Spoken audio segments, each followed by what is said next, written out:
طيب ورشيد، لو قدر الله ورجعت 30 سنة وش تتمنى؟ أتمنى أني أرجع 30 سنة، لكن ترجع أم عيالي اللي مات معي 30 سنة ونكمل باقي حياتنا. الله أكبر الله أكبر.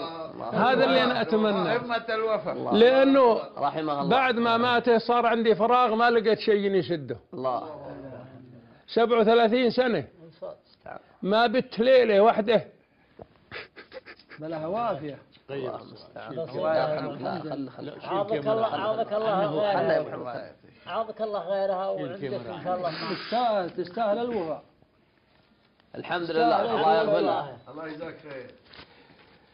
والله 37 سنة ما أذكر ليلة واحدة بت زعلان منه. الحمد لله. أو منكدن على المنامي. الله أكبر. غريبة من الغرب. والله اللي مثلها يبكى عليه. جابت لي عيال من خيرة عيالها الوقت. الحمد لله. وجابت لي بناه من خيرة بناتها الوقت. الحمد الله لله. يطرح لك فيهم.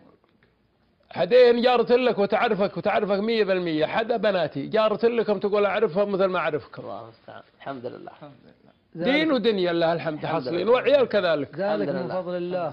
شب الخير يا ابو رشيد، وهذا من الوفاء، وهذا من هذا من صفات الرجال. نعم. انه يعني ما ينسى زوجته وام عياله، ويقدرها ويحشمها ويكرمها، وان ودعتها الدنيا ما ينساها. هذه من شيم الرجال، بل من شيم المؤمن.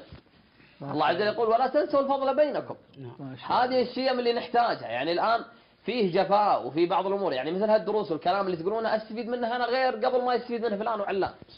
والحمد لله من ماتت وزوجها راضي عنها ايش؟ ما شاء الله دخلت الجنة. دخلت الجنة. الحمد لله. اسال الله ان يغفر لها ويجعلها في الجنة وموتانا وموتاكم وموتى المسلمين.